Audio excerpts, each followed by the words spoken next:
We all know what anxiety feels like, and it feels uncomfortable, sometimes even unbearable. So we're led to think that anxiety is a bad thing.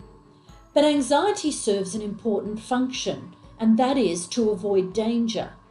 For example, we're supposed to feel anxious or uneasy when standing on the edge of a cliff to help us feel safe. And we're supposed to feel anxious or a little worried about taking an exam because it motivates us to perform better. Anxiety prepares us for action. On the other hand, disordered anxiety is when the worrisome feelings seem to take over our life.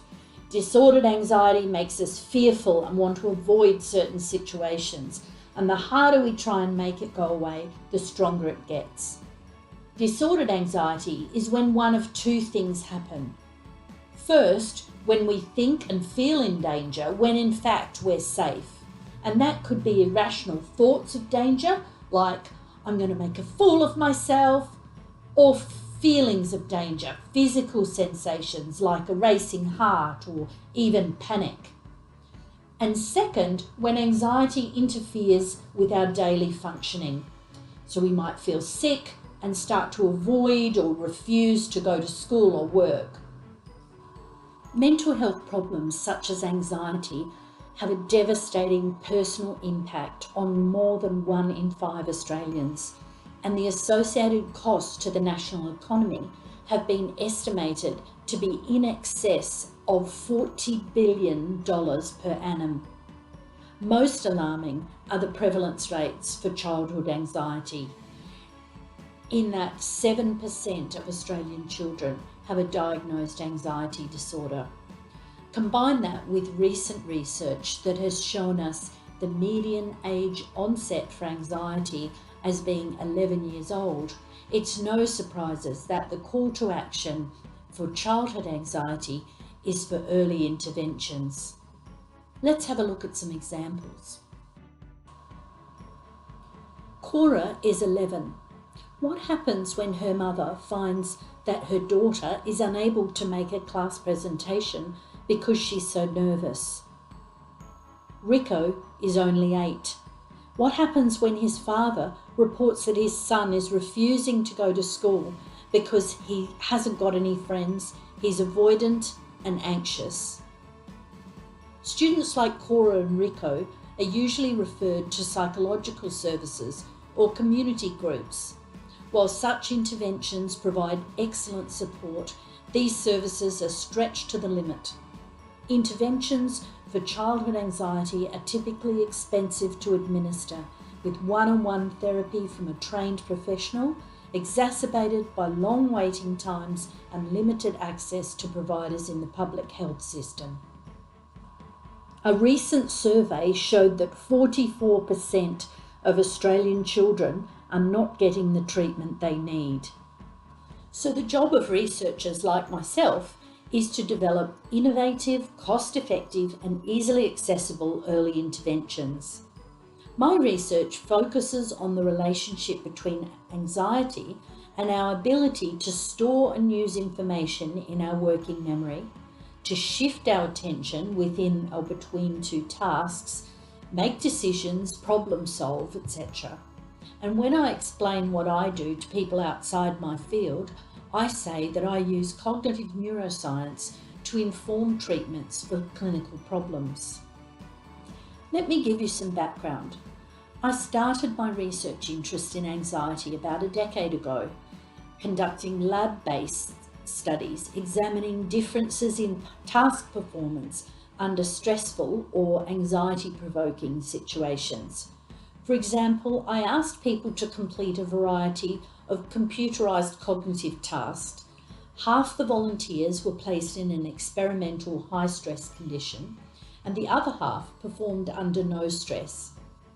My findings supported the notion that anxious individuals typically performed with equal accuracy to those not so anxious, but they showed distinct inability to maintain their concentration, and this resulted in them taking longer to complete the tasks. I then became interested in the question of causality. Specifically, does anxiety cause the people to perform the tasks less efficiently, or do the problems with controlling their attention cause anxiety? My recent work explores whether training attentional problems can in turn reduce the symptoms of anxiety. Studies with adults have shown promise for the effectiveness of 2 weeks of daily memory and attention training, improving anxiety and worry. However, no published studies have tested this methodology with children. We recently conducted a pilot study of 100 primary school children aged 8 to 11 who completed 2 weeks of daily cognitive training on an iPad as part of their classroom routine. Each session took approximately 10 minutes. 50 children were allocated to a training group and 50 children to a control condition, another iPad task that we weren't expecting to be demanding enough to see any changes. Our results were very encouraging.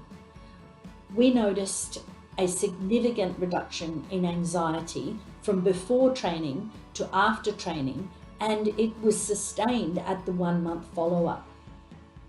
We did, however, find it difficult to get children to engage with regular sessions, and numerous children dropped out before we could test them again at the 1-month follow-up.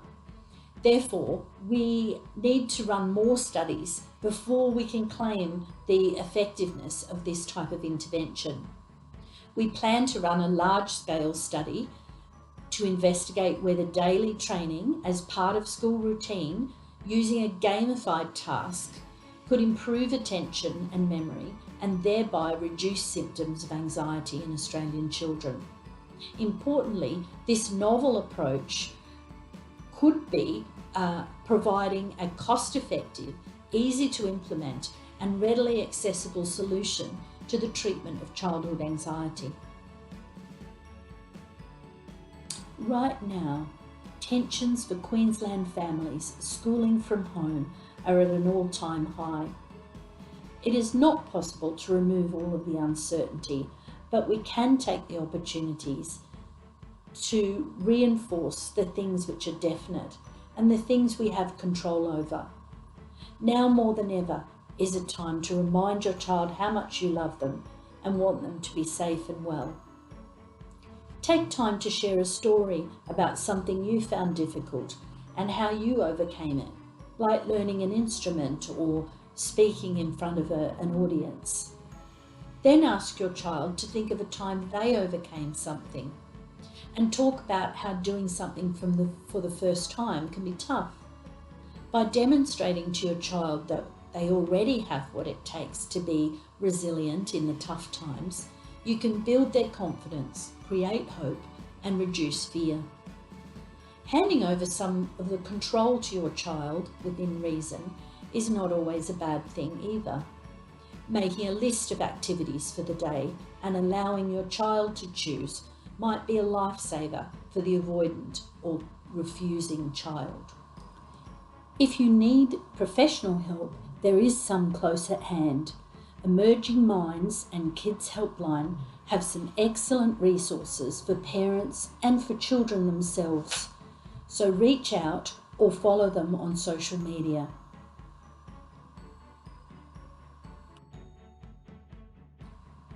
And remember, share your calm, share your strength, and share your laughter. We are all in this together. Thank you.